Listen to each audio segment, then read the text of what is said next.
오늘도 가스펠 프로젝트 비유와 기적 10번째 강의 중풍병자의 죄를 사하시다 강의에 오신 여러분 주님의 이름으로 환영하고 축복합니다. 기도하고 오늘 강의를 시작하도록 하겠습니다. 아버지 하나님 감사합니다. 오늘도 우리의 마음과 생각 주님을 향하기를 원합니다. 오늘 우리 삶 가운데 꼭 필요한 주님의 음성 들을 수 있는 복된 귀 또 복된 삶을 허락하여 주시고 오늘 읽어 내려가는 말씀을 통해서 주님의 선하신 뜻과 또 우리 삶 가운데서의 요구를 밝히 알아갈 수 있는 귀한 순종하는 주님의 자녀들이 될 수 있게 도와주시옵소서. 이 모든 말씀 우리 주 예수 그리스도 이름으로 간절히 기도드리옵나이다. 아멘. 오늘 말씀드린 바와 같이 강의 제목은 중풍병자의 죄를 사하시다 라는 제목으로 주어진 말씀 함께 읽어 가겠습니다. 지금까지 많은 우리 말씀의 여정을 함께 해왔습니다. 씨 뿌리는 비유로 시작해서 또 우리가 지난 시간에는 무리를 걷는 예수님에 관해서 함께 나눴습니다. 오늘은 치유받는 중풍병자를 통해서 예수님이 단지 병을 치유하시는 놀라운 능력의 소유자일 뿐만 아니라 그 이상 우리의 죄를 용서하시는 하나님이시라는 것을 함께 말씀을 통해 저희들 살펴보기를 원합니다. 오늘 강의의 대단원, 대주제를 살펴보게 되면요, 우리 입장에서 봤을 때 친구에 대한 사랑과 예수님에 대한 확신을 통해 육체뿐 아니라 영혼의 치유도 더해 주시는 주님의 모습을 바라볼 것이고요. 또 예수님 쪽에서 볼 때 진정한 하나님이시기 때문에 그 하나님이신 예수 그리스도를 통해 육신의 치유뿐만 아니라 영적인 질병인 죄의 문제도 해결받을 수 있다는 것 저희들이 나누기를 원합니다. 그럼으로써 복음은 죄인을 일상 가운데서의 질병으로만 치유케 해주시는 것이 아니라 온전한 치유, 영적인 치유까지 병의 문제뿐만 아니라 죄의 문제까지도 해결하신다라는 그런 내용을 함께 다루기를 원합니다. 신학적인 주제는요, 사람에게 가장 필요한 것은 용서와 영적인 회복이라는 것이고요. 또 그것을 허락하시는 분은 오직 예수 그리스도라는 것 함께 나누기를 원합니다. 첫 번째 서브타이틀은 믿음이란 예수님의 치유를 간구하는 것입니다 라는 그런 주제로 저희들 주어진 말씀 함께 읽기를 원합니다. 주어진 말씀은 마가복음 2장 1절로부터 4절까지의 말씀입니다. 허락하신 주님의 말씀 저희들 함께 읽기를 원합니다. 며칠 후 예수께서 가버나움으로 다시 들어가시자 예수께서 집에 계신다는 소식이 퍼졌습니다. 그러자 얼마나 많은 사람들이 모여들었던지 집 안은 물론 문 밖까지도 발 디딜 틈이 없었습니다. 예수께서는 그들에게 말씀을 전하셨습니다. 그때 4사람이 한 중풍 환자를 예수께 데리고 왔습니다. 그러나 사람들이 너무 많아 예수께 가까이 갈 수가 없었습니다. 그래서 그들은 예수께서 계신 곳 바로 위에 지붕을 뚫어 구멍을 내고 중풍 환자를 자리에 눕힌 채 달아 내렸습니다. 아멘. 오늘 말씀의 배경을 잠시 살펴보기를 원합니다.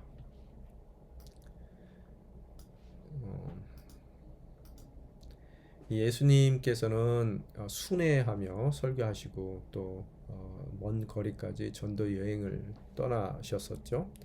그래서 고단한 그런 설교와 전도 여행을 마치시고 오늘 본문의 배경을 보게 됐을 때 가버나움에 있는 집으로 돌아오셨다라고 기록이 되어 있습니다. 이 가버나움은 어떤 도시인가요?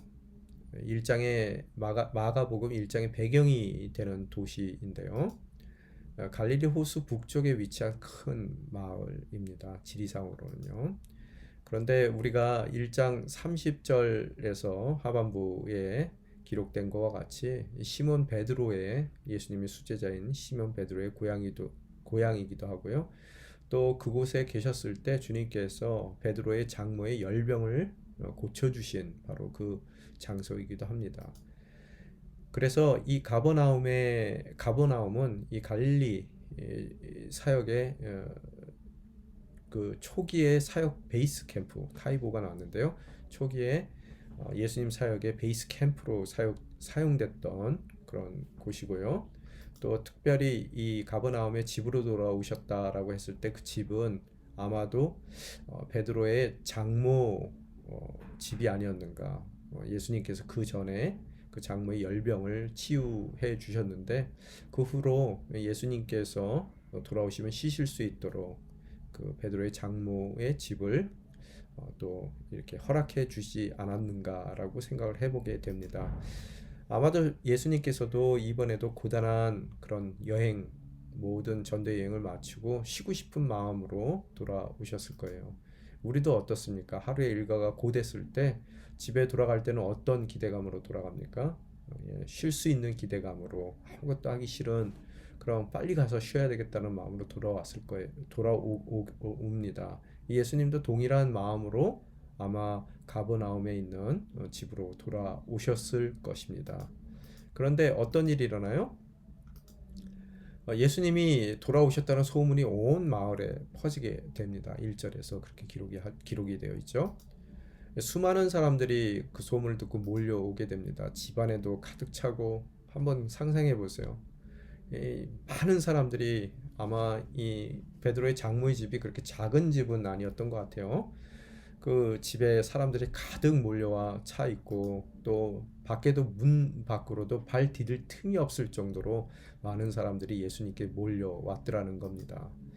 고나여 쉴 곳을 찾았던 주님이세요. 이제 집에 가서 돌아가서 이제 쉬어야지 하는 마음으로 고난 몸을 이끌고 집으로 오신 주님이실 터인데, 많이 찾아오는 많은 이들이 그런 주님을 찾아온 것을 보시고 본인의 피곤함보다는 아마 그 무리들을 불쌍히 여기시는 주님의 모습을 우리는 상상해 볼 수 있습니다. 마가복음 말고 마태복음에서도요, 9장 36절에 보면 피곤하실 주님께서 모여드는 무리들을 보시고 다음과 같은 말씀으로 예수님의 모습을 표현하고 있습니다. 예수께서 무리를 보시고 뭐라고요? 그들을 불쌍히 여기셨습니다. 왜 불쌍히 여기셨어요? 그들이 목자 없는 양처럼 시달리고 방황하고 있었기 때문입니다. 아마 동일한 불쌍함으로 오늘 피곤하지만 자신의 거처로 몰려든 이런 사람들을 예수님께서는 긍휼한 눈으로 바라보셨을 거라는 것입니다. 오늘 예수님은 자신의 고단함보다는 이 무리들의 불쌍함, 그 긍휼히 여기시는 마음이 앞서시더라는 거예요. 그래서 그들의 필요를 채워주시는 것을 기뻐하셨을 그 주님의 모습을 우리는 상상해 봅니다. 그래서 예수님께서 뭘 하셨다고요? 모여드는 무리들을 향해서요. 오늘 성경에 보면 2절에 예수께서는 그들에게 말씀을 전하셨다라고 기록이 되어 있습니다. 물론 상황적으로 볼 때요, 기회가 될 때마다 예수님께서는 병자들을 고치시고요, 또 귀신 들린 자들을 귀신을 쫓아 주셨더라는 겁니다. 그런데 오늘 이 마태는 말씀을 전하셨다라고 전하고 있어요. 죄송합니다. 마가는 말씀을 전하셨다라고 전하고 있는데요. 그럼에도 많은 병자들이 말씀을 전하시는 예수님께로 모여드는 것을 봤을 때는 아마도 환자들을 고쳐주는, 병자를 고쳐주고 귀신을 쫓아주는 그런 예수님의 놀라운 기적도 함께 말씀과 함께 이루고 계셨으리라 생각이 듭니다. 무슨 뜻이에요? 오늘 나눌 주제와 관련해서 곰곰이 한번 생각해 보자는 거예요. 무슨 소리입니까? 말씀을 전했다는 것. 그것이 예수님의 오늘 사역 가운데서의 가장 중심에 있었는데, 배경으로 보여주고 있는데요. 곰곰이 생각해 봤을 때 사람들의 육신의 질병은 이 현상적인 거라는 거예요. 그 현상의 문제도, 외부로 나타나는 문제로 주님께서 치료해 주시기 때문에 주님을 찾아오긴 해요. 많은 사람들이 찾아와요. 그러나 주님은 이 현상적인 문제뿐만 아니라, 현상적으로 보이는 육신의 질병뿐만 아니라 말씀을 통해 그 질병의 원인이 되는 죄의 문제의 해결에 더 큰 관심을 갖고 계셨다는 것을 우리는 말씀을 전하는 예수님, 말씀을 전하고자 하는 것에 집중하시는 예수님의 모습을 바라볼 수 있게 됩니다. 사건의 개요는 이렇습니다. 말씀이 선포되는 집에 마가는 새로운 등장인물을 소개하고 있습니다. 많은 사람들이 몰려왔고요. 또 몰려오는 그 집과 그 모든 밖에 서 있는 무리들에게 예수님께서 말씀을 선포하실 때 새로운 인물이 등장하게 되는데 그 인물은 누구예요? 바로 중풍병자를 데리고 온 친구들이라는 거예요. 중풍병자와 그를 데려온 네 명의 친구들에 대한 이야기로 시작이 됩니다. 그들의 딜레마는 뭐예요? 너무나 많은 인파가 이미 예수님을 둘러싸고 있더라는 거예요. 그죠? 그래서 정상적인 방법으로는 집 안에 들어가는 것이 이들에겐 불가능하더라는 겁니다. 그게 이들의 딜레마예요. 그런데 그들의 마음 가운데서 열망이 있습니다. 무슨 열망이에요? 이 친구를, 내 사랑하는 친구를 예수님께 데려가기만 한다면 틀림없이 치유받을 수 있을 것이라는 확신, 그 열망이 있더라는 거예요. 그런데 어떻다고요? 환경적으로는 이미 너무 많은 인파들이 그곳에 있었기에 중풍병자를 예수님 앞으로 데리고 나가는 방법은 불가능했더라는 겁니다. 그래서 그들의 해결책은 뭐예요? 그들은 지붕을 뚫고 중풍병자 친구를 지붕으로부터 달아 내리는 방법을 선택하더라는 거예요. 불가능한 현실 가운데, 환경 가운데 가능한 방법을 찾아내더라는 겁니다.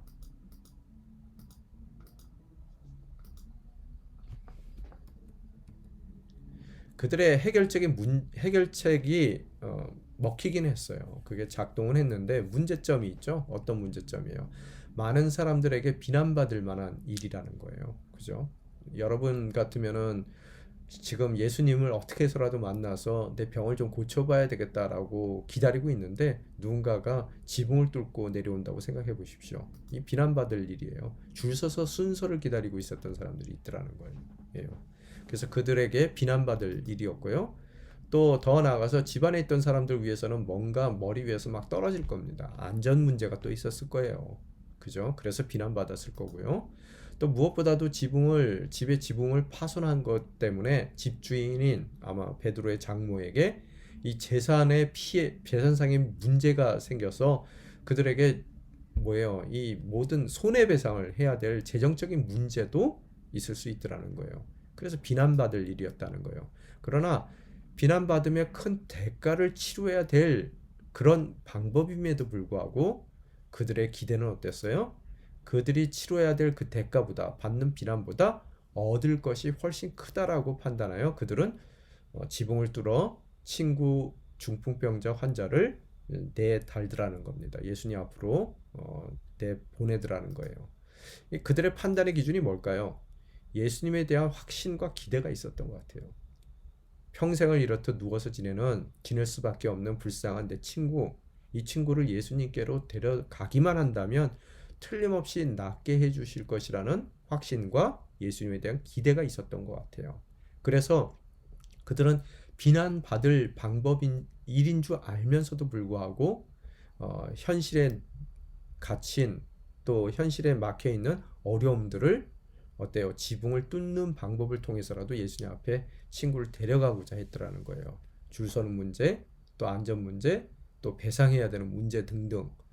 이 모든 것보다 훨씬 친구를 위해서 얻을 수 있는 그런 결과가 훨씬 크다라는 것을 그들은 예수님을 확신하고 기대하는 것 가운데 결정해 나가더라는 겁니다. 그래서 친구에 대한 또한 사랑이 있더라는 거예요. 어찌 그들이 예수님이 틀림없이 고쳐준다는 기대와 확신이 없다면 일을 할 수가 있을 것이며 또한 친구에 대한 사랑과 절실함이 없더라면 이들은 이토록 막힌 그런 현실의 어려움을 뛰어넘는 이러한 비난받을 방법 또 배상해야 될 방법은 선택하지 않았을 거라는 거예요. 자, 우리가 만약에 친구의 입장에 놓이게 된다면은 여러분은 얼마나 멀리 그 친구를 안고 또 업고 또 들고 갈 수가 있겠느냐는 거예요. 또 다른 질문은요. 또 얼마나 우리가 그 친구를 위해서 할 수 있냐는 거예요. 만약에 우리가 그 중풍병자의 친구라면은요. 어디까지 할 수 있습니까? 얼마만큼 멀리 갈 수 있어요. 또 어디까지 할 수 있다면 지붕은 뚫고 비난을 받아가며 재산상의 그런 손해에 대해서 배상하고도 남을 만한 그런 친구의 그 뭐예요? 병을 낫기 위한 간절함과 사랑이 우리 가운데 있느냐는 거예요. 얼마만큼 우리가 예수님에 대한 기대가 또 확신이 있고 또 얼마만큼 그 친구에 대한 사랑과 또 회복에 대한 간절함이 있느냐는 거예요. 우리가 간절하면 간절한 만큼 친구를 사랑하면 사랑한 만큼 멀리까지도 갈 수 있는 것이고 또 지붕까지도 뜯어낼 수 있는 것이고요. 그것만으로 다가 아니라요. 얼마만큼 우리가 예수님에 대한 기대와 확신, 고쳐줄 것에 대한 확신과 기대가 있다면 우리 또한 멀리 갈 수 있는 거고 그만큼 멀리 갈 수 있는 거고 그만큼 뭐예요? 지붕도 뜯어내는 그런 우리의 해결책을 선택할 수도 있게 되더라는 겁니다. 우리에게 친구에 대한 사랑과 예수님에 대한 이렇게 확신이 있을 때 어떻다고요? 비록 많은 난관이 우리 앞에 놓여 있는다 하더라도 놀라운 주님의 기적을 목격하는 영광을 얻게 되더라는 것입니다. 놀라운 회복의 역사를 열어가는 열쇠를 어떻게 해요?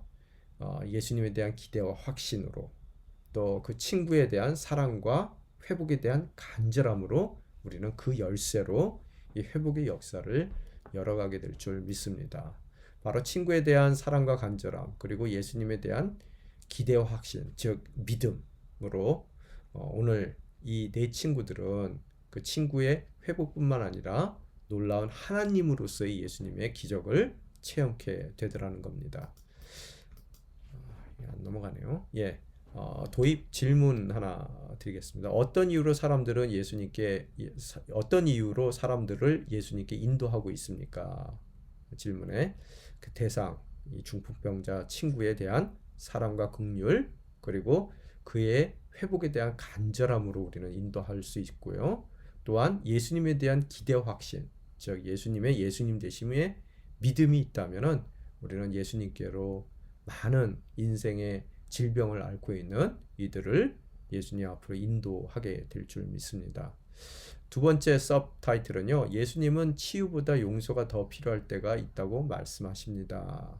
우리는 예수님을 찾아갈 때 병 낫기를 위해서 찾아가지만 예수님께서 우리에게 주시고자 하는 것은 병 낫는 것뿐만 아니라 죄의 문제가 해결되는 용서의 은혜를 더 덧입혀 주시기를 원하신다라는 것을 우리 서브타이틀 2에서 함께 나누게 됩니다.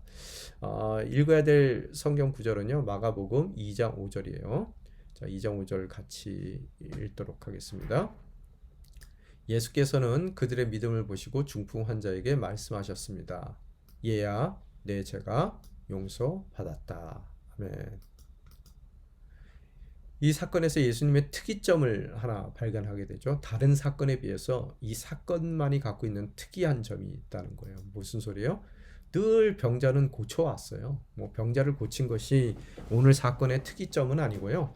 근데 오늘 사건의 특이점을 보게 되면은 늘 병자를 고치는 주님께서 병자가 찾아오면 그 병자를 깨끗하게 치유해 주세요. 그죠? 그 치유에 대한 선포를 해 주신단 말이에요. 귀신 들린 자들이 들어오면은 또한 찾아오면은 귀신 들린 자들의 그 귀신을 쫓아내 주신단 말이에요. 예수 그리스도의 이름으로 쫓기도 하고, 그죠? 그런데 오늘 중풍 환자에게 병자에게 주시는 아주 특별한 말씀이 있습니다. 여러분이 읽으신 것 같이 뭐라고요? 내 죄가 용서받았다라고 하시더라는 거예요. 얼핏 보면은 좀 당황할 그런 예수님의 선포죠, 말씀이죠. 병 낫기 위해서 왔는데 예수님께서 느닷없이 죄 용서하셨다, 용서를 받았다라고 말씀하시더라는 거예요. 지금까지의 모든 늘 고쳐왔던 환자들은 내 병이 나았다에 속한다면은 오늘 사건의 특이점은 내 죄가 용서받았다라는 거예요. 그죠? 무슨 뜻입니까? 첫째, 중풍병자의 아픈 진짜 이유, 진짜 숨겨진 근본적인 이유는 바로 죄로 인한 거라는 것을 우리가 알 수 있는 거고요. 둘째로는 예수님께서는 현상적으로 나타나는 육신의 질병을 치유하실 뿐만 아니라 우리 예수 그리스도는 근본적인 질병인 바로 죄의 질병, 영혼의 질병을 치유하신다는 거예요. 육적인 질병뿐만 아니라 영혼의 질병. 그죠? 현상적으로 나오는 그런 증상으로서의 질병이 아니라 그 증상을 일으키는 근본적인 질병인 죄의 문제를 모두 해결하시는 분이 바로 예수님이라는 것을 오늘 사건을 통해 밝혀 주십니다. 죄와 질병에 관해서 질병과 죄에 관한 주제를 잠깐 살펴보면요. 우리의 죄를 얘기했을 때 보통 신학적으로 두 가지 죄를 이야기합니다. 첫 번째 죄가 원죄예요. 오리지널 신이라고 얘기하죠. 그죠? 그래서 이건 아담이 지은 죄예요. 그래서 아담으로부터 유전되어 모든 아담의 후예인 인류가 그 삶 가운데 DNA로 갖고 있는 죄입니다. 그래서 이 죄는 모든 자범죄의 다른 자범죄의 원인이 되는 죄예요. 죄성이라고 이야기할 수 있죠. 그래서 이 원죄는 죄성으로 이해할 수 있고요.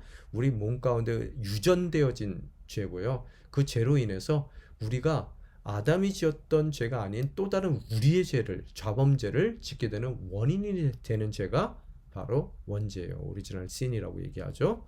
그래서 어떤 의미 가운데서는요, 이 죄는 우리가 지은 죄가 아니기 때문에요, 우리가 회개할 수 있는 죄도 아닙니다. 그죠? 그럼 무슨 소리예요? 우리가 우리 스스로 해결할 수 있는 죄가 아니라는 거예요. 그러면 누가 해결해줘요? 두 번째 아담인 예수 그리스도만이 이 원죄의 문제를 해결할 수 있다고 사도 바울은 로마서를 통해 말씀하고 계시더라는 거예요. 그죠? 그러고 나서 또 두 번째 죄로는 자범죄가 있습니다. 이 자범죄는 원죄와는 다르겠죠. 그래서 유전적으로 아담으로부터 물려받은 죄성을 갖고 있는 우리 인생 가운데 스스로 각자 짓는 죄예요.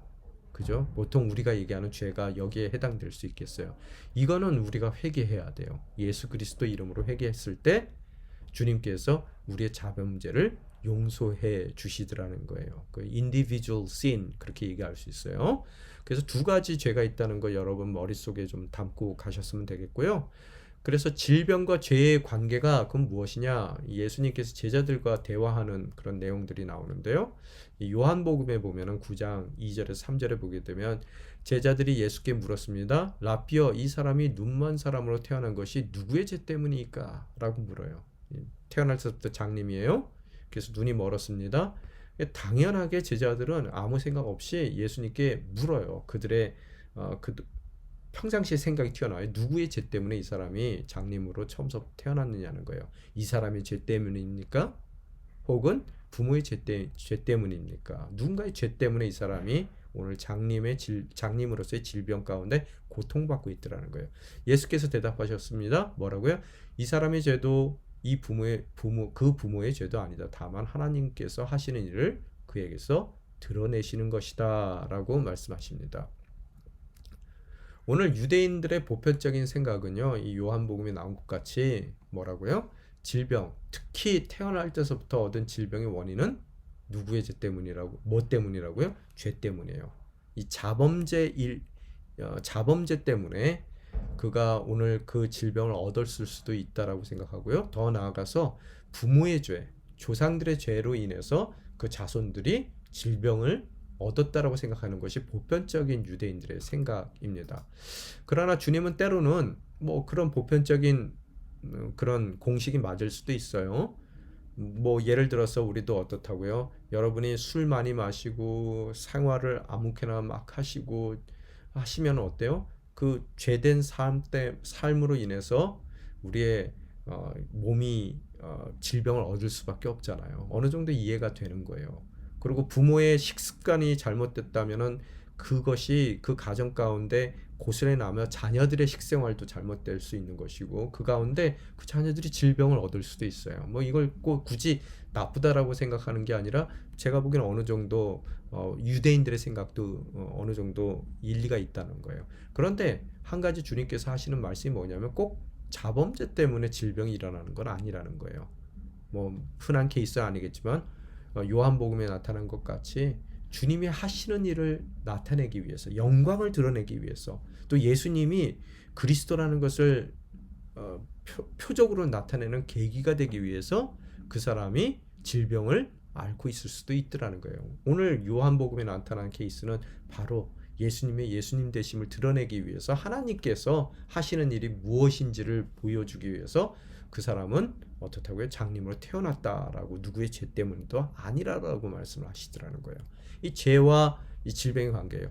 따라서 오늘 모든 병의 원인을 자범죄로 속당해서도 안 돼요. 때로는 우리가 겪는 질병 가운데서는 주님의 영광을 위해서 뭔가 주님이 하시고자 하는 놀라운 그런 주님의 손길을 보여주기 위해서, 기적을 보여주시기 위해서, 치유의 손길을 보여주시기 위해서 우리가 질병을 앓을 수도 있지만, 또 많은 경우에 우리가 제대로 관리하지 못한 그런 우리의 죄성 때문에 생겨난 질병일 수도 있더라는 거예요. 물론 한 가지 우리가 또 신학적으로 볼 때 모든 병의 원인은 뭐라고요? 원죄로 인한 거예요. 여러분, 죄를 통해서 죽음이 이 땅 가운데 들어온 것 같이럼요, 하나님이 우리를 창조하셨을 때 질병을 앓고 고난받도록 창조하신 건 아니에요. 그렇지만 세상 가운데 이렇듯 질병도 많고 고난도 많고 죽음에 이르게 된 이유가 어디에 있다고요? 바로 죄 때문이라는 거예요. 원죄 때문에요. 그죠? 원래 병들도록 창조된 것이 아니라 아담의 원죄를 통해서 그 모든 부정적인 요소가 우리 삶 가운데 들어왔기에, 그런 의미 가운데서 모든 질병의 원인은 원죄로 기인하는 것이다 라고는 신학적으로 얘기할 수 있을 것 같아요. 하여간 원죄로 인해서 모든 이들의 질병으로 고생하게 된 것은 맞는 것 같고요. 특히 이 자범죄로 인해서 질병이 걸리는 경우들이 많더라는 거예요. 방금 말씀드린 대로 잘못된 식생활, 그죠? 그래서 청지기로서 우리 건강을 돌봐야 되는 것도 청지기로서의 당연한 의무예요. 그런데 어떻다고요? 운동 안 해요. 먹지 말아야 될 건 먹어요. 또 늦게까지 잠 안 자고 깨어서 우리가 정말 뭐 게임에 빠진다든지 뭐 TV에 빠진다든지 뭔가 우리가 청지기로서 하지 말아야 될 일들을 했을 때 더 질병에 쉽게 노출될 수 있더라는 거예요. 다 그런 건 아닙니다. 때로는 하나님의 영광을 위해서 우리가 아플 때도 있다라고 말씀을 드렸어요. 그런 자범죄로 인해서 우리가 질병에 걸리는 경우도 많고, 그런데요, 이 근본적으로 병을 고치기 위해서는 그 병만을 치유하는 것이 아니라 어떻게 해야지 치유가 돼요? 자범죄의 문제가, 죄의 문제가, 즉 죄성 가운데 반복적으로 이루어지는 나쁜 습관이 해결돼야지만 어떻다고요? 그 병을 고치더라도 재발하지 않더라는 거예요. 자, 이해가 됐습니까? 제가 얘기하는 것이요. 그래서 정말로 중요한 치유는요, 예수님의 치유는요, 현상적인 육신의 질병도 치유하는 것이지만요, 현상적으로 눈에 띄는 것도 치유하는 것이지만, 그 병을 유발하는 자범죄의 문제를 해결해 주는 것으로서 또 다른 질병의 아픔 가운데 놓이지 않게 해주는 것이 중요한 것이고요. 그보다 더 중요한 것은 질병에 노출될 수밖에 없고 신음할 수밖에 없고 그래서 죽을 수밖에 없는 그 원죄, 그것을 통해서 모든 이런 부정적인 것들이 우리 삶 가운데 들어오게 된 그 원죄의 문제를 해결해 주는 것이 가장 근본적인 그런 치유의 선택이라는 것, 방법이라는 것을 오늘 본문 말씀을 통해서 우리에게 다시 한번 예수님께서 말씀해 주고 계시더라는 거예요. 자, 그렇기 때문에 보다 궁극적인 병의 해결은 어디에 있다고요? 자범죄의 해결, 현상적인 그런 질병을 치유해 주시는 것뿐만 아니라 그 질병을 직접적으로 일으켰던 자범죄의 해결, 또 더 나아가서 이 땅 가운데 질병으로 고난받을 수밖에 없는 우리의 상태를 만들어준 원죄의 해결을 하는 것이 더 근본적이고 또 궁극적인 그런 질병의 해결이라 믿습니다. 오늘 보게 되면은요, 오늘 사건의 이 중풍병자의 경우에는 이 자범죄가 직접적인 원인이 되었던 것 같아요. 예수님 말씀을 통해서 상황적으로 봤을 때요. 요한복음에서는 그 장님이 눈이 먼 이유가 뭐라고요? 하나님의 영광을 위해서라면, 오늘 사건은 자범죄에 직접적인 영향이 있었던 것 같아요. 따라서 예수님께서 그 병의 나음을, 회복을 직접적으로 선포하기보다는 무슨 선포를 해주신다고요? 죄에 대한 용서를 선포해 주시더라는 거예요. 무슨 죄에 대한 용서요? 예, 자범죄에 대한 용서. 왜 제가 자범죄라고 얘기합니까? 원죄에 대한 선포를 해주셨다면 이 사람이 앞으로 다시는 병 안 걸렸을 거고 죽지도 않았을 거예요. 그죠? 앞으로 원죄의 문제가 해결됐을 때 이 사람이 부활해서 다시 죄를 모르는 그런 영화로운 몸을 입었을 때는 결코 질병에 걸릴 수도 없고 죽을 수도 없는 영원한 삶을 살 수 있더라는 거예요. 그래서 예수님께서는 오늘 질병의 문제, 자범죄의 문제, 원죄의 문제, 더 점점 궁극적인 문제와 원인이 있는데, 오늘 사람들은 현실로 드러나는 그런 질병의 그 표면적인 부분만 예수님께 들고 왔을 때 아니라는 거예요. 진짜 그 질병을 치유하기 위해서는 그 질병의 원인이 되는 죄의 용서가 있을 때 근본적으로 그 질병의 문제가 해결될 수 있기에, 오늘 예수님께서는 직접적으로 질병에 대한 나음을 선포하시는 것이 아니라 뭘 선포하셨다고요? 죄에 대한 용서를 선포하시더라는 겁니다. 그죠? 그래서 5절에 보니까 내 병이 나았다가 아니라 뭐라고요? 내 죄가 용서받았다 라고 말씀하시는 거예요. 이제 그는 모든 과거의 잘못된 습관으로부터 자유하게 될 것이고요. 또한 건강을 유지하는 아름다운 청지기로서, 자기 삶의 청지기로서 거듭나는 인생을 오늘 이 용서를 통해 살게 될 줄 믿습니다. 만약 그저 육신적인 현상적인 병을 고쳐주셨다면 어떻게 돼요? 원인이 되었던 죄의 문제가 해결되지 않았다면, 습관적인 나쁜 습관적인 문제들이 해결되지 않았다면, 오늘은 고쳐지는 기쁨을 누릴 수 있겠지만 그 습관이 남아있는 한, 그 죄가 남아있는 한 어떻다고요? 그는 다시 병에 걸릴 것이고 다시 아픔 가운데 누울 수밖에 없더라는 거예요. 이게 전적인 자유함이 아니라는 거예요. 치유함도 아니고요. 그죠? 그래서 예를 들어서 나사로를 예수님께서 살리셨단 말이에요. 마르다와 마리아의 오빠요.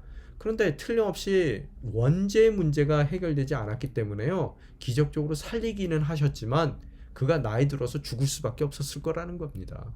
그죠? 살리는 것 자체가 전적인 회복을 뜻하는 것이 아니라는 거예요.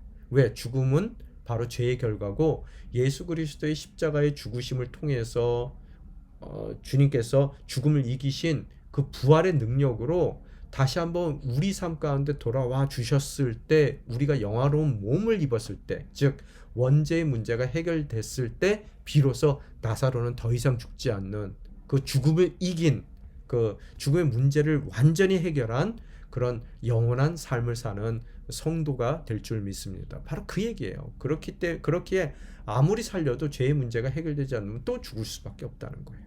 그죠? 또한 결국 죽을 수밖에 없고요. 그래서 주님이 주시고자 하는 것은 이렇듯 죄의 문제를 해결하고 싶으신 거예요. 근본적인 문제를요. 그런데 보통 그 예수님을 찾아오는 사람들이 받고자 하는 것은 뭐예요? 현상적인 문제, 이 질병의, 육신의 질병적인 문제를 해결받기 위해서 예수님께로 찾아오시더라는 거예요. 그래서 항상 보면 신앙 가운데서 예수님께 찾아가는 이들의 받고자 하는 것과, 사람이 받고자 하는 것과, 또 예수님, 그런 사람을 맞이하는 예수님이 주시고자 하는 것에 차이가 있더라는 거예요. 바로 그 차이의 정도를 우리는 뭐라고 얘기해요? 성숙이라고 얘기하는 거예요. 점점 내가 받고 싶은 것을 받기 위해 예수님께 다가가면 다가갈수록 예수님이 주시고자 하는 것을 받고자 하는 그런 모습으로 변화되는 거예요. 그게 성숙이라는 겁니다. 자, 오늘 우리가 믿는 이유는 어디에 있어요? 왜 오늘 주일날 또 여러분이 예배에 나오시고 또 열심히 신앙생활 하세요? 그러면은 그 믿음으로 얻게 되는 결과가 뭐냐는 거예요. 처음 시작은 우리가 받고 싶은 거 받으려고 예수님께 나아가지만, 우리의 신앙이 점점 성숙해 갈수록 우리는 주시고자 하는 것을 얻게 되는 것으로서 더욱 우리가 상상치도 못한 더욱 근본적인 치유를 우리 삶 가운데 담아가며 더 큰 하나님 나라의 축복을 누려나갈 수가 있게 되더라는 겁니다. 그런 의미 가운데서 성숙이라는 것은 예수님을 찾아가는 우리의 이유로부터 주님의 이유로 바뀌는 거예요. 오라 하시는 주님의 이유로. 그죠? 찾아가는 우리의 이유로부터 시작해서 오라 하시는 주님의 이유로 바뀌어 나가는 과정이 바로 크리스찬의 성숙의 과정이라 그렇게 우리가 생각할 수 있을 것 같습니다. 자, 그리고요. 자, 우리가 원하는 것에 대해서 그래서 오늘 사건의 이 중풍병자의 경우 이 자범죄가 이거 뒤로 넘어갔습니다. 죄송합니다. 그래서 오늘 사건의 중풍병자의 경우 자범죄가 원인이었던 것 같아요. 그죠? 쭉 우리가 다 나눴는데요. 왜 이게 또 나왔는지 모르겠네요. 죄송합니다. 자, 우리가 원하는 것에 관해서 예수님은 중풍병자의 죄를 언급하는 것으로서 어떻다고요? 육체적인 회복을 넘어 영적인 차원으로 우리의 관심을 옮겨가시더라는 거예요. 그런 의미 가운데서. 그죠? 그래서 우리는 질병 치유에 대한 관심을 갖고 주님께 갔지만 어떻다고요? 죄를 언급하시는 것으로서 죄에 대한 용서를 언급하시는 것으로서 우리의 육적인 회복에서 더 큰 또 근본적인 영적인 회복의 차원으로 우리의 관심을 옮겨가시는 주님의 모습을 바라볼 수 있더라는 거예요. 우리는 기껏 해봤자 우리가 원하는 것은 일시적인 회복이에요. 죄의 문제가 해결되지 않는다면 질병이 낫더라도 또 재발할 수밖에 없단 말이에요. 그런 일시적인 회복을 원하는 우리에게 주님께서는 영적인 회복, 그래서 근본적인 회복을 허락해 주시더라는 거예요. 우리는 일상의 문제로 주님을 찾아갑니다. 그죠? 그러나 주님께서는 만난 우리를 바로 우리의 영혼의 문제를 해결해 주시는 주님으로 대해 주시더라는 거예요. 일시적인 문제로 찾아갔지만 우리가 만난 그 주님은 우리의 영원한 문제, 영혼의 문제를 해결해 주시는 주님으로 우리를 만나 주시더라는 거예요. 그죠? 우리가 기대했던 것, 또 상상했던, 또 확신했던 것 이상의 주님으로 우리의 삶을 만나 주시는 예수님이라는 거예요. 예수님의 정체성에 관해서도요.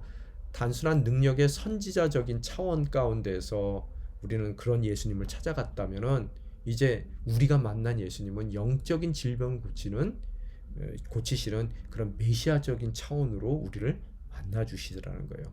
이 점진적으로 드러나는 예수님의 정체성을 오늘 사건을 통해 발견하게 되는 것이고요. 또 점점 드러나는 예수님의 정체성을 통해 점점 우리 삶 가운데 다가오는 하나님의 나라의 도래를 우리는 또한 경험하게 되더라는 겁니다. 오늘 중풍병자의 친구들은 자신들이 바라던 것, 즉 뭐예요?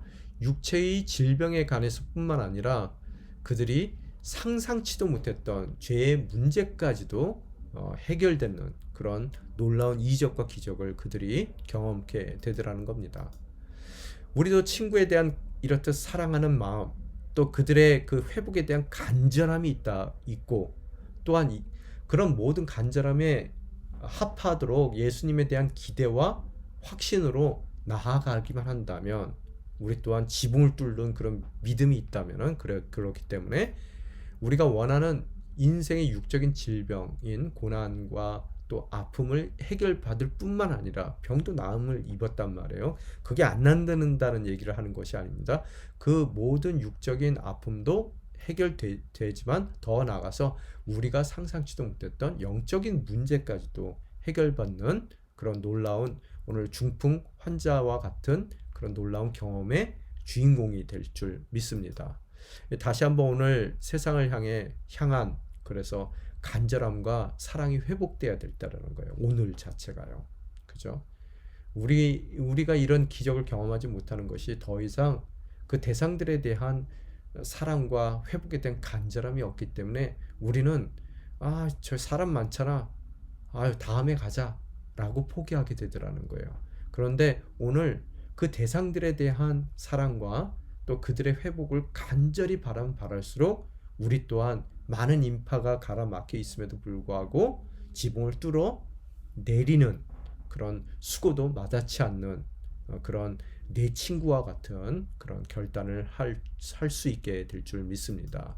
또한 우리가 예수 그리스도에 대한 기대와 확신만 있다면 그분께서 틀림없이 이 모든 문제의 고침을 허락해 주신다는 것을 우리가 확신하고 기대할 때 우리는 어려운 현실적인 문제들이 우리 앞에 있다 하더라도 지붕을 뚫는 믿음으로 주님 앞에 그 대상들을 인도해 나아갈 때 비로소 우리 또한 육신의 현상적인 문제가 치유되는 것뿐만 아니라 더 근본적인 영적인 죄의 문제가 해결되는 놀라운 이적과 기적을 목격하게 될 줄 믿습니다. 예, 오늘 그 얘기였고요. 오늘 교재에서 주시는 말씀은요. 오늘 이 PPT가 제 마음대로 되지가 않는데요. 교재에서 주신 내용을 정리하면 다음과 같습니다. 같이 읽겠습니다. 예수님을 구세주로 영접하는 사람들이 받는 최고의 축복은 죄의 질병을 영적으로 온전하게 치료받는 것입니다. 예수님을 믿는 사람들은 영원한 세상에 들어가기 전까지 몸의 질병에서 자유로울 수 없겠지만 죄의 질병에서는 자유로울 수 있습니다. 그죠? 우리 맞는 얘기죠. 우리가 질병을 한번 고쳤다 하더라도 또 자유롭지 못하단 말이에요. 그죠? 이 자유로움은 언제 얻을 수 있어요? 예, 원죄의 문제가 해결될 때 얻을 수 있다는 거예요. 그렇지만 우리가 예수 그리스도를 통해서 오늘 이 시간 죄의 질병에서는 자유로울 수 있다라고 이야기하고 있습니다. 믿는 사람들은 하나님에게서 분리되지 않을 것이고 믿지 않는 사람들에게는 죽음과 영원한 질병과 또 하나님의 진노가 쏟아질 것이라는 것을 요한계시록을 통해 우리는 다시 한번 깨닫게 됩니다. 자, 몸의 질병보다 죄로 인한 영적 질병을 치료하는 것이 더 절박하다는 것을 사람에게 어떻게 이해시킬 수 있겠어요? 그죠? 어떻게 할 수 있겠습니까? 몸의 질병은 행해 죽는다 하더라도 부활의 날 우리는 다시 살아날 수 있어요. 그죠? 이 원죄가 해결되기 전까지는 잠시 치료는 될 수 있지만 또 우리의 자범죄로 인해서요. 자범죄의 문제가 완전히 해결되지는 않거든요. 그죠? 용서받고 또 죄를 범하고 또 용서받고 죄를 범하는 것이 우리의 일상입니다.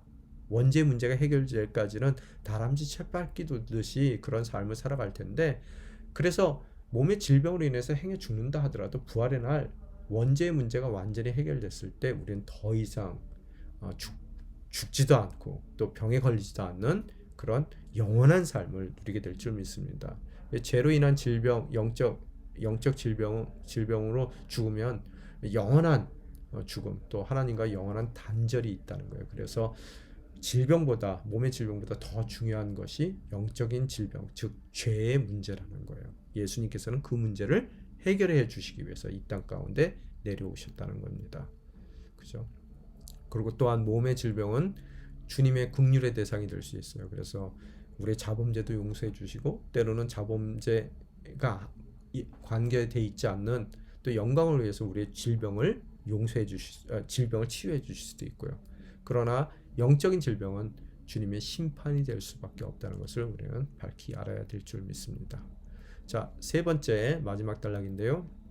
예수님은 이 땅의 고통과 영원한 고통을 모두 덜어주십니다. 그죠? 이 땅 가운데 현상적인 것, 질병뿐만 아니라 이 영원적인 것, 이 원죄로 인해서, 자범죄로 인해서 고통받는 그 모든 고통 또한 덜어주신다는 그런 말씀입니다. 읽어야 될 성경은요, 마가복음 2장 6절로부터 12절까지 말씀입니다. 함께 읽겠습니다. 거기 앉아있던 율법학자들은 속으로 생각했습니다. 저 사람이 어떻게 저런 말을 할 수 있단 말인가? 하나님을 모욕하고 있구나. 하나님 한 분 말고 누가 죄를 용서할 수 있단 말인가? 예수께서는 이들이 속으로 이렇게 생각하는 것을 마음으로 곧 알아채시고 율법학자들에게 말씀하셨습니다. 왜 이런 생각을 하느냐? 중풍 환자에게 내 죄가 용서받았다는 말과 일어나 자리를 들고 걸어가거라는 말 중 어떤 말이 더 쉽겠느냐? 그러나 인자가 땅에서 용서하는 권세가 있는 것을 너에게 알려주겠다. 그리고 예수께서 중풍 환자에게 말씀하셨습니다. 내가 내게 말한다. 일어나 내 자리를 들고 집으로 가거라. 그러자 중풍 환자는 모든 사람들 보는 앞에서 벌떡 일어나 자리를 들고 밖으로 나갔습니다. 사람들은 모두 크게 놀라 하나님께 영광을 돌리며 이런 일은 난생 처음 본다고 말했습니다. 아멘. 이 집에 있던 율법학자들의 반응이 어땠어요? 그들은 큰 충격을 받았죠. 왜요? 내 죄가 용서받았다 그러니까 큰 충격을 받을 수밖에요. 그러면서 뭐라고 얘기해요? 저 사람이 말 자체가 영 거슬립니다. 저 사람이 어떻게 저런 말을 할 수 있단 말인가? 그들은 예수님을 신성모독이라고 하며 비난하게 됩니다. 그러나 그들이 그 비난 가운데서 은연중에 진리를 말해요. 뭐라고 얘기합니까? 하나님 한 분 말고 누가 죄를 용서할 수 있단 말인가? 이건 진리예요. 죄인들도 은연중에 진리를 얘기합니다. 진리를 믿지 않을 뿐이에요. 귀신들도 귀신같이 합니다. 그러나 믿지 못하는 거예요. 이 사건의 의미는 그래요. 죄송해요. 마태복 공동체라고 썼는데 마가 공동체도 어때요? 유대인들이에요. 유대인들 중심으로 돼 있는데요. 첫 번째 공동체니까 유대인들 중심이죠. 근데 유대인들의 믿음은 뭐냐면요. 방금 우리가 말씀드린 것 같이 위에서 읽은 것 같이 오직 하나님만이 죄를 용서할 권리가 있어 권한이 있으시다라고 생각한단 말이에요. 그죠? 하나님 외에는 우리의 죄를 용서할 수 있는 그 분이 안 계시다는 거예요. 그런데 병을 고치는 선지자들은 뭐 제법 있어요. 모든 선지자들이 병을 고치는 건 아닙니다. 그러나 어떤 선지자들 중에서는 병을 고치기도 해요. 놀라운 능력으로요. 그러나 문제는요. 죄를 용서할 수 있는 선지자는 없다는 거예요. 따라서 오늘 예수님께서 죄를 용서하셨다는 것이 그 용서받은 것이 용서하셨다면은요. 선지자로서 용서하셨다면은요. 뭐예요? 예수님은 거짓말쟁이든지 만약에 정말로 용서가 됐다면 그 용서하는 분, 즉 예수님은 하나님이시라는 결론을 내릴 수밖에 없더라는 거예요. 오늘 뭐 아니면 돕니다. 그죠? 이게 그냥 다른 말씀 하셨으면 괜찮은데 죄를 용서하셨대요. 내 죄가 용서받았다라고 선포하셨을 때 이것은 새빨간 거짓말이든 왜? 용서할 수 있는 선지자는 없거든요. 그런데 만약의 경우 예수님이 자기네들이 믿는 것 같이 하나님 한 분만이 죄를 용서할 수 있는 모든 권한을 갖고 계셨다면 만약에 정말로 그 중풍병자가 환자가 용서받았다면 그분은 하나님일 수밖에 없더라는 거예요. 거짓말쟁이든 새빨간 거짓말쟁이든 그래서 선지자로서 자격 미달이든 혹은 정말로 예수님은 하나님이시든 오늘 그것이 결정되는 바로 그런 사건이라는 거예요. 사건의 중요성이. 자, 율법학자들의 마음을 읽으신 주님께서 두 가지 반문하십니다. 두 가지를. 왜 그런 생각을 하느냐라고 말씀하시면 뭐라고요? 중풍 환자에게 내 죄가 용서받았다는 말과 일어나 자리를 들고 걸어가라. 무슨 소리예요? 병이 나았다라는 말씀을 하시는 거죠.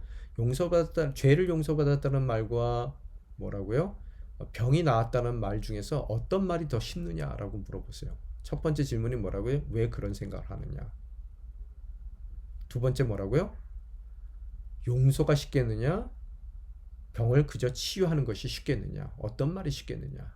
그러시면서 뭐라고 말씀하세요? 그러나 인자가 땅에서도 Son of Man이죠. 인자라는 것은 메시아에 대한 타이틀입니다. 유대인들에게 인자가 땅에서 죄를 용서하는 권세가 있는 것을 너에게 알려주겠다. 무슨 소리입니까? 즉 예수님이 단순한 선지자가 아니라요. 그냥 병을 고칠 수도 있고 못 고칠 수도 있는 그런 선지자가 아니라 모든 죄를 용서하실 수 있는 하나님이시라는 것을 너에게 알려주겠다라고 말씀을 하시더라는 겁니다. 예수님의 첫 질문으로 다시 돌아가서 왜 그런 생각을 하느냐라고 예수님께서 물으실 때 어떤 생각이에요? 신성모독이라고 판단해버린 바로 그 생각들이요. 그죠? 왜 이런 판단을 했어요? 그들이요? 선입견 때문이죠. 여러분 한번 생각해 보세요. 지금도 저희가 그런 선입견으로 때로는 많은 말들을 할 텐데 생각을 할 텐데요. 이들의 생각은 예수를 아까 뭐라 그랬다 그랬어요. 저 사람이 어떻게 저런 말을 하느냐. 저 사람이에요. 그죠? 갈릴리의 나사렛이라는 한 작은 동네의 목수의 아들이란 말이에요. 배운 것도 없어요. 그죠? 지금은 우리가 예수님의 사진 성화 그려놓은 거 보면 뭐 스위디시 예수님, 백인의 뭐 아주 너무 예쁘게 생기신 예수님이시죠. 원래 예수님의 모습은 갈릴리 지역에서 사셨다면 그런 모습은 아니죠. 아주 이 시골에서 이 햇볕에 그슬린 그런 가난한 목수의 모습이겠죠. 그런 사람이 저 사람이 어떻게 저런 말을 하느냐? 배운 것도 없고 또 집안이 대단한 것도 아니고 그죠? 이들에게는 상상할 수 없는 일이죠. 그런 선입견 가운데 갇혀 있는 그들이에요. 이들이 이 자리에 나온 이유도 오늘 이 가버나움에 이 베드로의 장모집에 모인 이유도 뭐겠어요? 다른 사람들은 다 병 좀 고쳐보려고 현상적인 문제를 해결하기 위해서 그 자리에 나왔다면 이들이 이 종교 지도자들이 나온 이유는요, 믿기 위해서 나온 것도 아니고 병을 치료받기 위해서 나온 것도 아니에요. 그렇다고 그냥 단순하게 구경 나왔습니까? 그것도 아닌 것 같아요. 이들은 뭔가 판단하기 위해서 나온 사람들이에요. 예수님의 정체성에 대해서요. 그죠? 하시는 일에 대해서. 그들은 자기 자신들이 예수님을 판단하는 자리에 있다라고 착각하는 그런 교만 가운데 빠져 어두웠던 인생들이란 말이에요. 교만으로 어두워서 아무것도 보지 못했던 인생들이에요. 그러니까 그들에게 예수님 왜 이렇게 생각하느냐라고 질문하시더라는 거예요. 너희들 선입견에 갇혔는데 이제 너희들이 그렇게 생각할 만한 자리에 있지 않더라는 거예요. 그 판단할 자리에 니네들이 있는 것이 아니라고 말씀하시는 거예요. 두 번째 질문은 뭐였었어요? 어떤 말이 더 쉽냐라고 물어보세요. 내가 죄를 용서하는 것이 더 쉽게 용서받았다라고 얘기하는 것이 쉽겠느냐? 또 일어나 자리를 들고 걸어가라라고 치유에 대한 선포를 하는 것이 병의 나음을 선포하는 것이 더 쉽겠느냐라고 물으세요. 당연히 둘 다 어려운 말이죠. 이 종교 지도자 당사자들에게 있어서는 예수님께는 둘 다 어려운 말이라는 말이에요. 사실은요. 그들 이해 가운데서는요. 유대인들에게는요, 저 사람에 대한 보편적인 판단으로, 그러니까 저런 사람, 예수님에 대한 보편적인 판단으로는 첫째 말은 불가능한 거예요. 왜? 하나님 외에는 사람으로서는 누군가의 죄를 용서할 수 있는 권한이 없기 때문에 첫 번째 말은 내 죄가 용서받았다라는 첫 번째 말은 불가능한 얘기예요. 그죠? 두 번째 말은 희박한 말이란 말이에요. 여러분, 많은 선지자들이 있지만 모든 선지자들이 다 사람을 고치는 건 아니거든요. 병을 고쳐주는 건 아니거든요. 그렇기 때문에 예수님이나 한 사람이 오늘 병을 고치는 것도 그래 저렇게 갈릴리 촌동네에 그런 목수의 아들이 무슨 하나님의 말씀을 증거한다 그래, 무슨 병을 고친다 그래, 그 사람은 정식 선지자가 될 수가 없어. 따라서 정식 선지자들도 다 모든 선지자들이 다 병을 고치는 것이 아니니 저런 비공식적인 선지자들은 병을 고칠 수는 없을 거야. 만약 고친다 하더라도 그건 눈속임일 거야. 희박한 일이야 라고 가정했을 거라는 거예요. 그래서 너의 죄가 용서받았다라는 것은 불가능할 것이고, 또 만약의 경우 예수님께서 너의 질병이 치유됐다라고 선포하시더라도 그것은 희박한 말, 정말로 가능성이 희박한 그런 말로 그들이 받아들였을 거라는 거예요. 그 두 가지를 묻는 거예요. 불가능하다라고 생각하느냐, 희박하다라고 생각하느냐, 둘 중에 어떤 것이 더 쉽다고 생각하느냐라고 묻고 계시는 거예요. 그렇다면 예수님이 바보가 아닌 이상 어떻게 하셨어야 돼요? 그렇죠? 이 시험에 걸릴 만한 일을 안 하셨어야 되는 것이죠. 시험 때 자신을 스스로 불가능한 일과 희박한 일에 자기를 스스로 올려놔서는 안 되는 것이 예수님의 그런 세상적인 관점 가운데, 최소한 이 유대인의 종교 지도자들 관점 가운데서는 그런 덫에 걸리지 말았어야 했다는 거예요. 근데 예수님께서는 스스로 모든 것을 다 내놓으시는 것으로서 그들의 기대와는 정반대적인 결론을 그들에게 보여주시더라는 거예요. 지금 지도자들은 이 집에 왜 와 있어요? 와 있는 이유가 뭐예요? 그런 희박한 가능성을 판단하기 위해요. 선지자 아닐 거야. 눈속임일 거야. 그 희박한 것을 판단하기 위해서 오신 거고요. 즉 예수님께서 선지자인지를 확인하고 싶었던 거예요. 모든 정황을 볼 때 틀림없이 예수님은 그런 정식적인 선지자가 아니라고 전제하고 그 선입견 가운데 그들이 모였던 것 같아요. 그죠? 아이러니하죠? 항상 중요한 게 뭐냐면 율법 학자들은 말씀의 권위자입니다. 그러나 말씀을 연구한다는 그들은 그들의 선입견에 빠져서요, 자기 앞에 살아계신 말씀이신 예수 그리스도를 알아보지도 못하더라는 거예요. 이게 종교인들의 가장 맹점입니다. 늘 두려운 거예요. 잘 믿으면 믿을수록요, 그 믿음의 권위자가 됐다라고 생각하는 바로 그 순간 우리는 믿음의 대상인 예수 그리스도를 망각할 때가, 못 알아볼 때가 많더라는 거예요. 굉장히 무서운 일입니다. 그죠? 바로 이것이 선입견이라는 거예요. 항상 깨어 있어야 돼요. 그래서요. 말씀 가운데.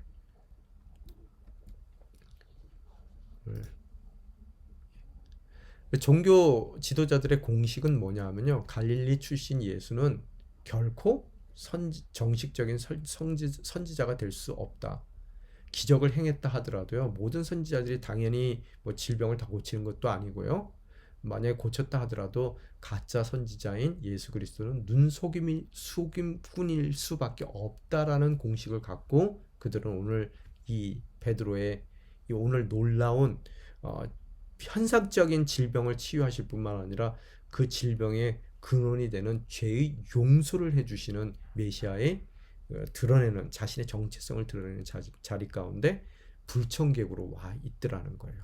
또 그 모습을 보면서도 결단코 메시아를 믿지 못하는, 있는 그대로 눈으로 봤으면서도 믿지 못하는 불운의 주인공들이 되더라는 겁니다. 정말 병을 고치나 못 고치나를 판단하기 위해서 그들은 이 자리에 나와 있었던 거고요. 선지자에 대한 여부조차도 부정적이었던 이들이에요. 예수님이 선지자일 수 있다는 것에 대해서조차도 부정적이었던 이들. 메시아 여부는 예수님이 메시아 되고 인자이시고 아니시고는 이들에게 상상조차도 할 수 없었기에 내 죄가 용서받았다 했을 때 이들은 즉각적으로 저 사람이 어떻게 저런 말을 할 수 있느냐, 신성모독이라고 예수님을 속으로 비난할 수밖에 없더라는 거예요. 그런 예수님의 이 종교 지도자들의 공식에 대한 반문이 뭐예요? 예수님은 곧 선지자도 아니세요. 누구시라고요? 그 이상 선지자들이 가리켰던 오실 것으로 그 길을 늘 예비했던 바로 인자, Son of Man, 그리스도라는 것을 예수님께서 말씀하고 계시더라는 거예요. 그들은 선지자냐 아니냐에 대한 포커스를 갖고 있었지만 그것도 아니다 쪽에 무게를 두고 예수님께서는 선지자이다 아니다가 아니라 뭐라고요? 예수님은 인자, 살아계신 하나님의 아들, 곧 그리스도라는 것을 그들에게 반문을 통해서 말씀하고 계시더라는 거예요. 단순하게 병을 고치느냐 안 고치느냐가 아니라 어떻다고요? 죄를 용서하는 능력이 있다는 것을 오늘 이들에게 보여주시더라는 거예요. 반면 중풍병자와 친구들은 어때요? 최소한 이 종교 지도자들과는 달리 선지자로서는 확신하고 있었던 것 같아요.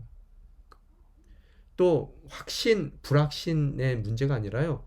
그만큼 삶의 피로가 절박했던 것 같아요. 그들의 절실함이 선지자다 아니다의 확신보다 앞선 상황이었던 것 같아요. 우리도 보통 교회의 어려움 때문에 오시는 분들 보면은 일단 믿고 보자예요.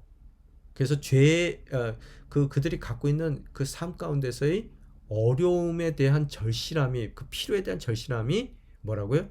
예수님에 대한 확신보다 앞서가서 나오더라는 거예요. 그래도 좋다는 거예요. 예수님께서는 오라는 거예요. 그래서 왔을 때 내가 바라던 필요의 체험보다 내가 상상치도 못했던 더 큰 영혼의 문제를 해결해 주시겠다는 것이 바로 예수님이시라는 겁니다. 그죠? 그래서 그래서 찾아온 예수님을 자신들의 필요를 채우기 위해서 찾아온 예수님을 죄를 용서해 주는 분으로 그들은 발견하는 그런 축복을 누리게 되더라는 겁니다.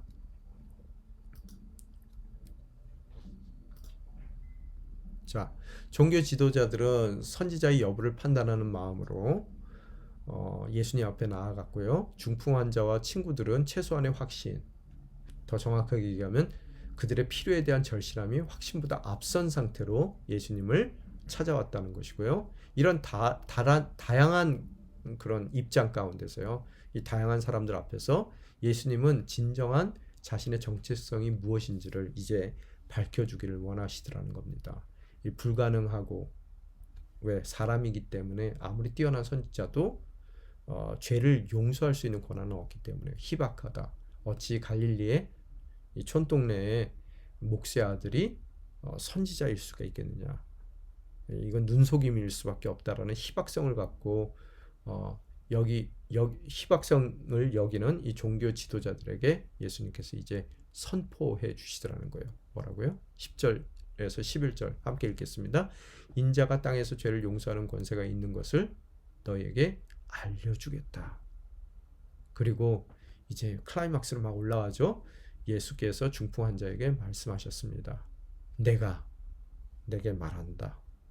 일어나 내 자리를 들고 집으로 가거라. 이제 모든 것이 결정되는 바로 클라이막스라는 거예요. 그죠?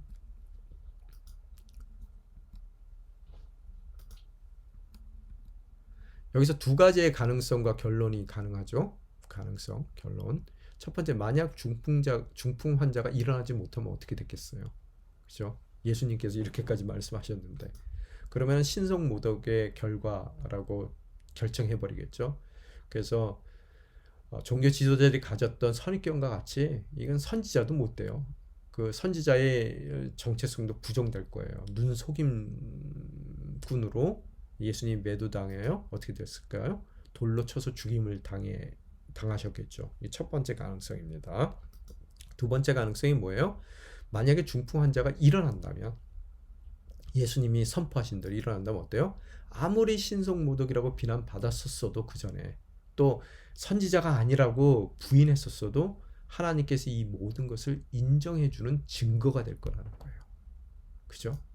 따라서 그들 자신에 대한 자신에 대한 주장하는 바와 같이, 예수님이 주장하신 바와 같이 예수님은 인자이시라는 것도 Son of Man, 메시아, 그죠? 그리스도라는 것이 증거되는 것이고요.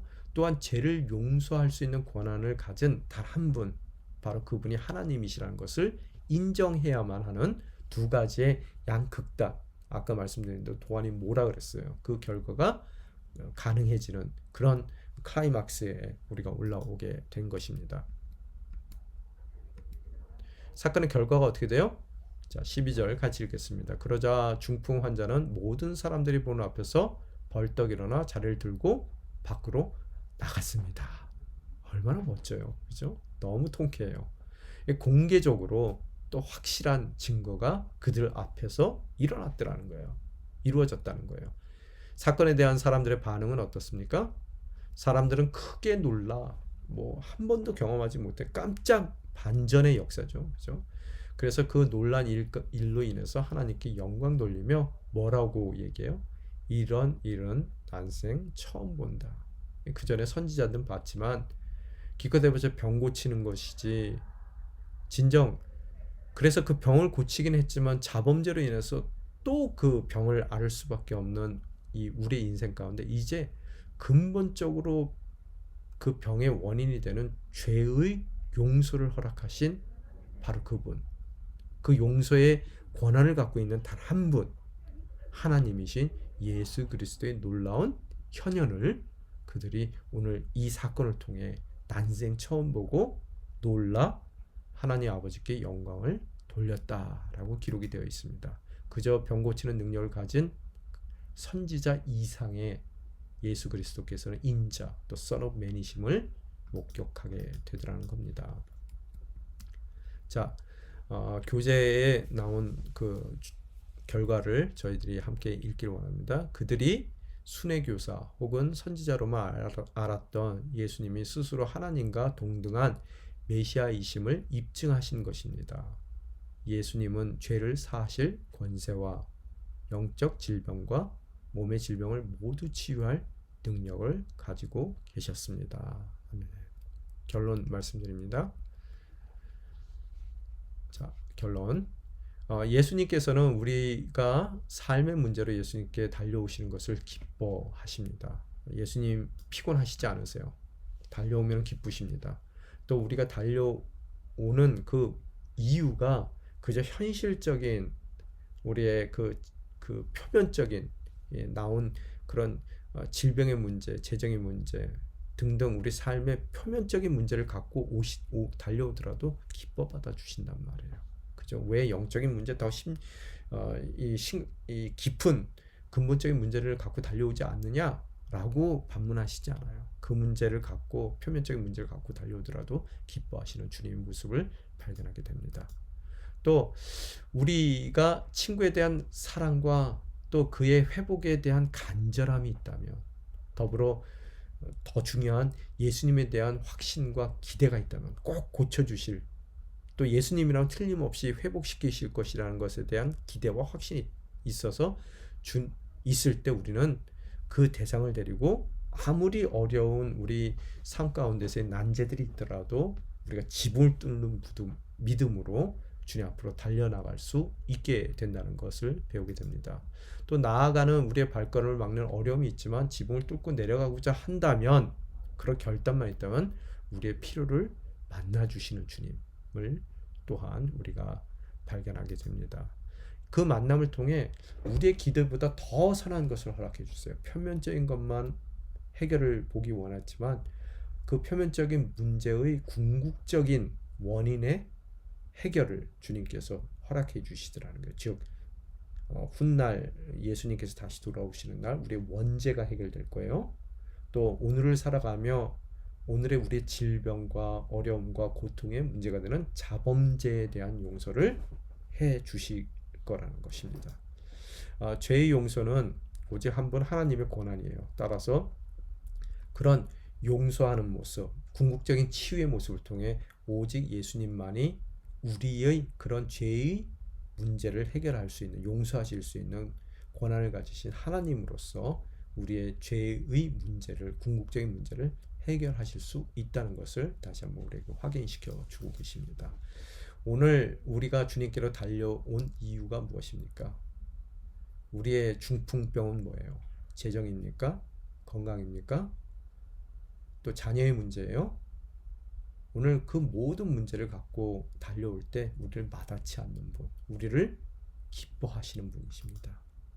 대상에 대한 누군가를 데리고 간다면, 친구의 입장이라면 그 대상에 대한 사랑과 간절함이 있다면 우리는 아무리 멀어도 갈 거예요.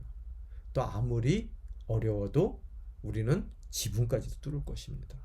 또한 예수님에 대한 확신과 기대가 있다면 우리의 남편을, 우리의 아내를, 또 우리의 자녀를, 우리의 부모를 우리가 지붕을 뚫는 믿음으로 주님 앞에 데리고 나갈 줄 믿습니다. 데려가기만 한다면 그 모든 문제의 열쇠가 우리 손에 쥐어지더라는 겁니다. 예수님은 오늘 그런 데리고 나간 우리의 남편, 또 아내, 자녀들, 부모님에게 말씀하실 것입니다. 오늘 내 죄가 용서받았다. 표면적인 문제뿐만 아니라 그 문제를 일으켰던 근본적인 원인들까지도 주님께서 치유해 주시더라는 거예요. 이제 우리에게 뭐라고 말씀하세요? 자리를 들고 일어나 집으로 돌아가라. 비록 지붕을 뚫는 수고가 있습니다. 그러나 우리를 기뻐하시는 주님께서 우리의 바램보다 더 큰 놀라운 은혜를 우리 삶 가운데 허락해 주실 줄 믿습니다. 죄사함뿐만 아니라 또한 우리의 일상의 중풍병 또한 주님께서 일상의 회복을 통해 또 말끔히 치유해 주실 줄 믿습니다. 그런 예수님을 만나시는 저와 여러분 되시기를 주님의 이름으로 축원하고요. 또 그런 예수님을 만나는 것으로서 문제 있었던 나의 가정, 또 나의 직장, 나의 공동체가 하나님의 나라로 점점 확장되어 나가는 그런 놀라운 기쁨의 주인공이 되시기를 주님의 이름으로 축원합니다. 이것으로 오늘 강의는 마치고요. 나머지 여러분 과제물 질문들은 제가 별도로 단체 방에 올리도록 하겠습니다. 기도하겠습니다. 아버지 하나님 감사합니다. 오늘 허락하신 말씀 가운데 저희 모습을 비춰봅니다. 저희들 인생 가운데 표면적인 어려움의 필요를 채우기 위하여 주님에게로 달려갑니다. 그나마 달려가지 않는 이유는 그 대상에 대한 사랑과 간절함이 없기에, 또 주님에 대한 확신과 기대가 없기에, 때로는 그만한 대가를 치르지 않는 저희들의 판단 가운데 주님께 나아가기를 더디하는 경우도 있습니다. 그러나 우리의 표면적인 그런 문제로 주님 앞에 달려오는 것조차도 기뻐하시는 주님의 모습을 바라봅니다. 그런 표면적인 문제로 주님께 달려가지만 저희가 만나는 주님은 그 문제 해결자이실 뿐만 아니라 우리의 모든 인생의 문제의 근본적인 원인이 되는 죄를 용서해 주시는 그런 메시아 그리스도이심을 저희들 믿음 가운데 선포합니다. 또한 더 나아가서 훗날 정해진 주님의 때에 저희의 원죄 또한 해결해 주시는 것으로서 더 이상 질병을 모르는, 죽음을 모르는 영화로운 몸을 입은 부활한 인생으로 세워주실 주님의 그런 능력에 확신을 갖고 기대를 갖고 주변에 있는 모든 그런 중풍병자와 같은 우리 형제 자매들을 주님 앞에 정말 기대감으로 또 간절함으로 또 주님에 대한 확신과 기대로 데리고 나가기를 원합니다.